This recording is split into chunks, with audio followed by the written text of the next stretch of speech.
करवीर तालुक्यातील बालिंगा गावातल्या कचऱ्याचा प्रश्न गंभीर बनलाय। याबद्दल पंचायत समिती सदस्य रवींद्र पाटील यांनी पंचायत समितीच्या मासिक सभेत आवाज उठवला होता। त्याची दखल घेऊन सभापती साताप्पा पाटील यांनी आज बालिंगा गावाला भेट दिली। यावेळी सभापती पाटील यांनी कचरा डेपोसाठी गावात शिल्लक जागा आहे का हे बघण्याच्या सूचना ग्रामसेवकांना दिल्या।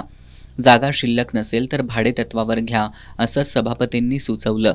दरम्यान सभापतींच्या भेटीवेळी महानगरपालिकेच्या पाणीपुरवठा विभागाचे कर्मचारी सुनील चौगुले यांनी सभापती आणि सदस्यांना फक्त भेटी देऊ नका, फोटोसाठी येऊ नका, कचऱ्याचा बंदोबस्त करा असं सांगताच त्यांच्यात शाब्दिक चकमक उडाली।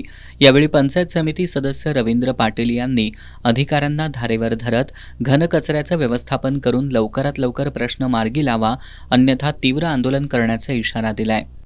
इथं बाहेरची लोक सुद्धा येऊन कचरा टाकतात, यामुळे एवढा त्रास व्हायला लागला। ह्याचा कुठेतरी शासनानं प्रशासनानं लक्ष द्यायला पाहिजे आणि हा कचऱ्याचा प्रकल्प इथं झूम प्रकल्पासारखा प्रकल्प आमच्या या 3-4 गावामध्ये व्हायला पाहिजे आणि या कचऱ्यामधून होणारा जो त्रास आहे हा खरोखर बंद व्हायला पाहिजे।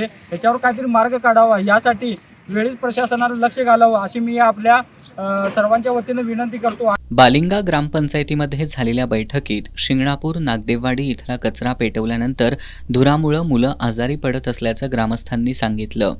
बालिंगे गावाच्या शेजारी भोगावत नदीच्या इथं जो कचरा टाकला जातो त्याचा आम्हाला प्रचंड त्रास होतो आणि ही गोष्ट जवळपास 5 ते 6 वर्षापासून चालली आहे आणि आम्ही याच्यासाठी ग्रामपंचायतीमध्ये बऱ्याच वेळा अर्ज केले। हा आता नुकताच रिसेंट अर्ज आहे। रिसेंट म्हणजे जवळपास ह्याला 6 ते 7 महिने झाले।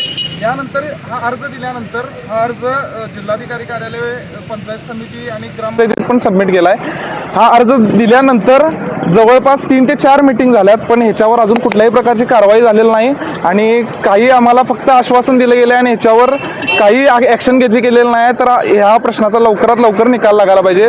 रोज धुराचा त्रास होतोय, लहान लहान मुलं आहेत आमच्या घरात आणि या सगळ्याचा त्रास होतोय, हे लवकरात लवकर थांबायला पाहिजे एवढीच अपेक्षा आहे।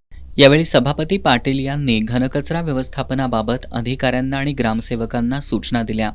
जागा उपलब्ध झाल्यानंतर आम्ही हा फ्लॅट घनकचऱ्याचा सरकारकडनं फंड्स मागून पत्र देऊन जातीनिशी लक्ष देऊन आम्ही हे प्रकल्प पूर्ण करण्याची मानस ठेवू एवढीच गवाही देतो। यावेळी सरदार माने धनंजय ढेंगे, बालिंगा ग्रामपंचायतीचे सदस्य अजय भवड, विस्तार अधिकारी BD पाटील, अनुप पाटील, पंकज कांबळे, रोहन पाटील, ऋतुराज पाटील, मुमताज फरास, शाखा अभियंता RP बोंगाळे, रंगराव वाडकर यांच्यासह ग्रामस्थ उपस्थित होते।